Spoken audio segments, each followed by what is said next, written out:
They said this veteran was too old to help. No one expected that just minutes later, he would try to lift the car with his bare hands. The midday sun at the city park felt scorching. An old man with gray hair sat on a wooden bench, watching the trees shed their leaves. His name was Frank, 68 years old, a former soldier who had once served in distant war zones. Now, Frank was just a retiree living a simple life, though he sometimes longed for the days when he still felt useful. That day seemed just like any other. People passed by. A few children played under the trees. Mothers chatted while keeping an eye on their kids. Frank took in the scene, feeling calm, even though deep down he often felt lonely. Suddenly, a scream tore through the peace. Someone shouted in panic, followed by the screech of car brakes. Frank stood up on instinct, his eyes locked onto the street in front of the park, where a black car just crashed into a sidewalk barrier and come to a sudden stop. Within seconds, chaos broke out. There were cries, screams, people running toward the scene while pointing under the car. A small child, maybe 7 years old, was pinned beneath the side frame of the vehicle. Frank straightened his posture. His breathing grew heavier, eyes narrowing.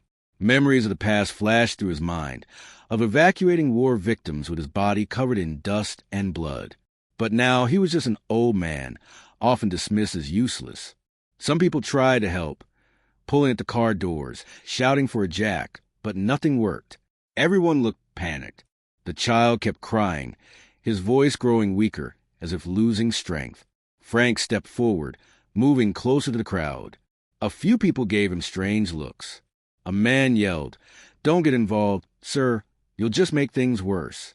Frank paused for a moment, staring at the man with a sharp gaze, then continued walking slowly. His heartbeat pounded even faster.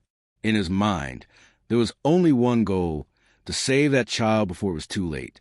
Frank pushed through the onlookers, who stood frozen in fear.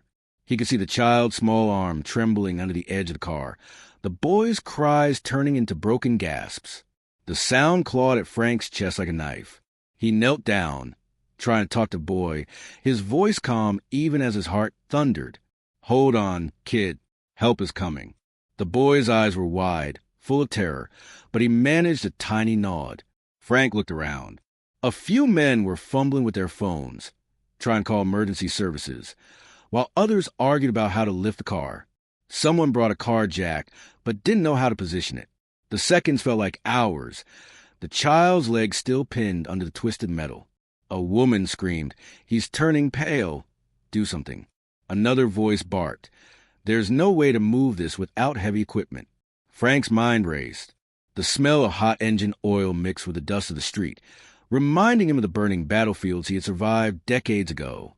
Back then, he had learned to act fast, no matter how hopeless it seemed. He moved closer to the car, ignoring the protests of a man who tried to hold him back.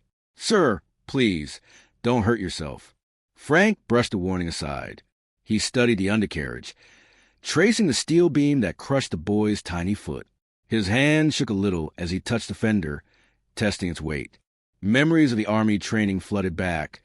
The drills, the punishments, the moments he thought he might die, but kept going anyway. He spoke to himself in a low whisper, breathed steady, focus. A chorus of doubtful voices rose behind him. An old man can't do anything. He'll break his bones. What's he thinking? Frank inhaled deeply. In that instant, he stopped hearing the crowd. He only heard the thin, frightened whimper of the child. He knew he had to try. Frank tightened his grip on the metal edge of the car. He could feel the heat radiating from the engine, the vibration of the cooling fan still humming weakly. Sweat rolled down his face, stinging his eyes, but he refused to blink. The child looked at him with tears streaming down his dusty cheeks.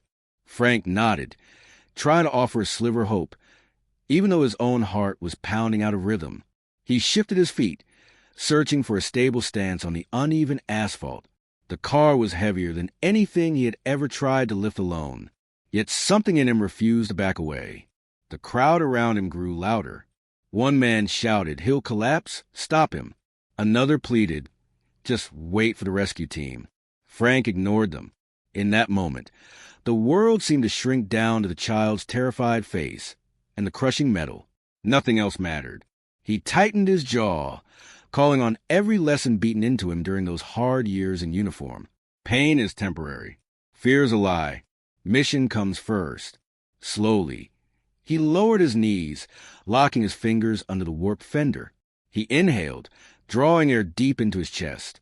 His bones ached, his shoulders burned, but his spirit roared awake.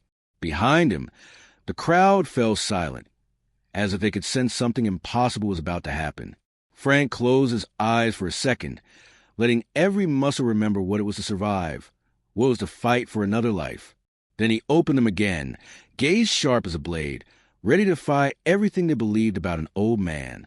Frank's hands trembled as he felt the rough metal bite into his palms. His arms, once trained to carry wounded soldiers through mud and chaos, now faced a test that seemed beyond reason. He drew a slow breath, steadying his mind. The boy whimpered under the car, voice cracking with fear. "Please, it hurts." Those words stabbed Frank deeper than any bullet ever could. He nodded to the child, his face set with quiet determination. Around him, no one spoke. The entire park seemed to hold its breath.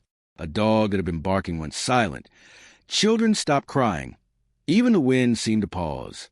Frank felt a surge of something ancient, a memory of every battle, every hardship, every promise he had made to protect the helpless. His spine straightened, muscles pulling tight like cables, and he prayed in silence. "Give me the strength. Just this once." His knees nearly buckled under the first attempt. The car shifted slightly, the metal creaking, but then dropped again, rattling back onto the boy's foot. A chorus of gasps rose from the bystanders.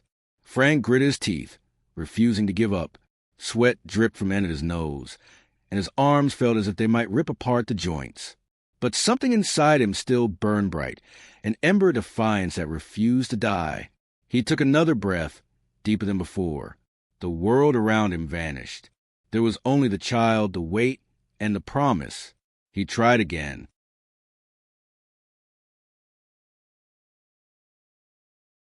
The second attempt felt like tearing through stone with bare hands. Frank's shoulders screamed with pain, his back wrenched by the impossible strain. But he ignored the agony, planting his feet more firmly against the asphalt. Slowly, the car began to rise. For a moment, it was as if time itself stopped. The people around him froze, their eyes wide, unable to believe what they were seeing. Frank's face twisted, veins bulging in his neck, teeth clenched so hard they nearly cracked. Inch by inch, the metal lifted away from the boy's crushed leg. The child let out a desperate cry, half fear and half relief. A man rushed forward, pulling the child by the shoulders, dragging him clear of the deadly trap. The second the boy was free, Frank felt the weight slip from his hands. The car slammed back to the ground with a heavy thud. He staggered backward, gasping for breath, arms shaking violently. The silence was deafening. No one moved. No one spoke. Frank stared at his hands, dirty and trembling, barely able to believe what he had just done. The boy was safe now, clutching his mother and sobbing. Tears spilled from Frank's eyes, mixing with the sweat and grime on his wrinkled cheeks. The veteran had saved a life. One last mission, one final act of courage. Frank stood hunched, his breath ragged, as the onlookers slowly came back to life. Someone began to clap, then another, until the entire crowd erupted in applause. The boy's mother held her son tightly, tears running down her face, repeating thank you over and over until her voice broke. Frank could barely hear them. His ears rang, his pulse still pounding from the rush of effort and the weight of what he had done. He wiped his face with the back of his sleeve, feeling the dampness of sweat and tears mingled together. One by one, people approached him. A young man patted Frank's shoulder with awe. Another woman touched his arm, as if to make sure he was real. They called him a hero, but Frank felt something deeper. It was not pride nor glory. It was a quiet peace, a closing of a circle that had been open for far too long. For years, he had believed his strength was only a memory, that his worth had withered with age. But here, in this moment, he had proven to himself that the heart of a soldier never truly fades. The boy, still sobbing softly, reached out a hand toward Frank. The old veteran bent down, ignoring the ache in his knees, and clasped a small hand in his own. It was warm, fragile, and full of life. And that was enough. The flashing lights of an ambulance finally arrived, painting the scene in red and white. Paramedics rushed in to check the boy, gently placing him on a stretcher while his mother held his hand tightly. Frank stepped back to give them space. He felt the tension in his body releasing all at once, leaving only exhaustion behind. His legs wobbled, but he steadied himself by leaning against a tree. One of the paramedics approached Frank, asking if he needed help. He shook his head slowly, forcing a small smile. "No, let them take care of the boy," he whispered. Nearby, some of the people who had doubted him before were still staring in shock. One of them finally spoke, voice cracking. "I thought you'd break your back, sir." Frank let out a tired chuckle, remembering the countless drills, the endless nights in the trenches, the impossible loads he had carried before. "It takes more than a car to break me," he replied softly. The paramedics worked quickly, checking the boy's vital signs and bandaging his wounds. The mother looked over her shoulder, searching for Frank, and gave him a grateful nod that said everything words could not. Frank lowered his gaze, feeling a deep warmth in his chest.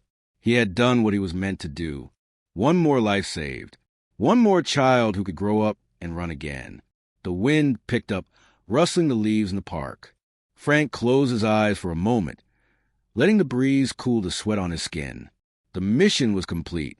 After the ambulance drove away, the crowd began to disperse, still murmuring about what they had witnessed. Frank remained where he stood, his body heavy with fatigue, but a calm sense of satisfaction settled in his chest. As he slowly made his way back to the bench where the day had begun, memories flooded him. Images of soldiers he had carried out of danger, the cries of wounded comrades, the distant echoes of explosions. He had always feared those memories would haunt him forever, that they would be the only legacy left in his old bones. But today, he had rewritten that legacy, even if just for a moment. When Frank sat down, his knees complained and his muscles trembled with exhaustion. He looked at his hands, still dirty, veins bulging, fingers marked with small cuts from the metal. These hands, he thought, had once held a rifle, had once patched wounds, had once dug trenches through mud. Today, they had lifted a car to save a child. Some children ran past him, chasing a ball, their laughter ringing bright in the afternoon air. Frank watched them, a faint smile pulling at the corners of his mouth. He realized deep down that this was why he had trained so hard, why he had endured so much. To protect, whether in a war zone or in the middle of a peaceful park.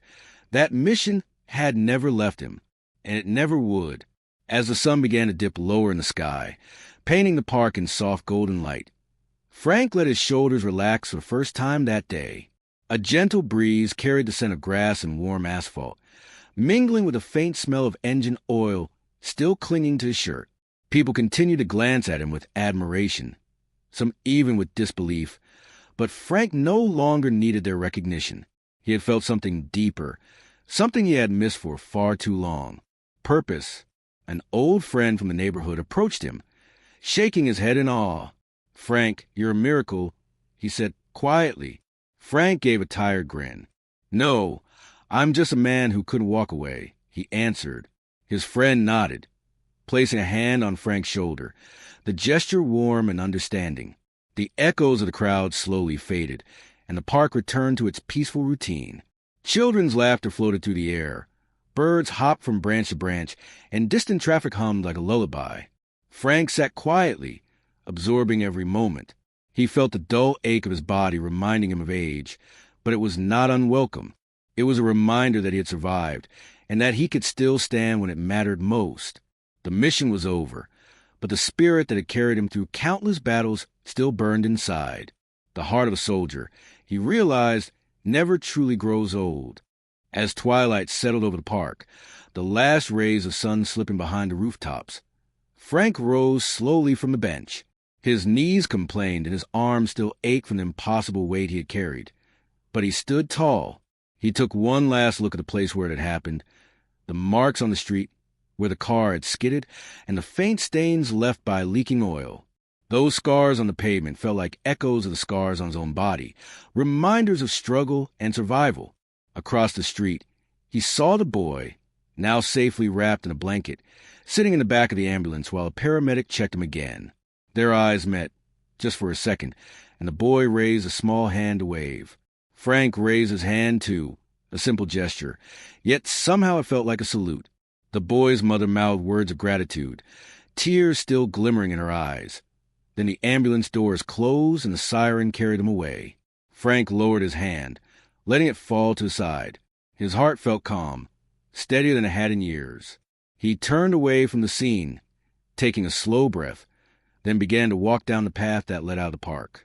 Each step was heavy, but there was no regret in his stride. He had come here today as just another old man on a park bench.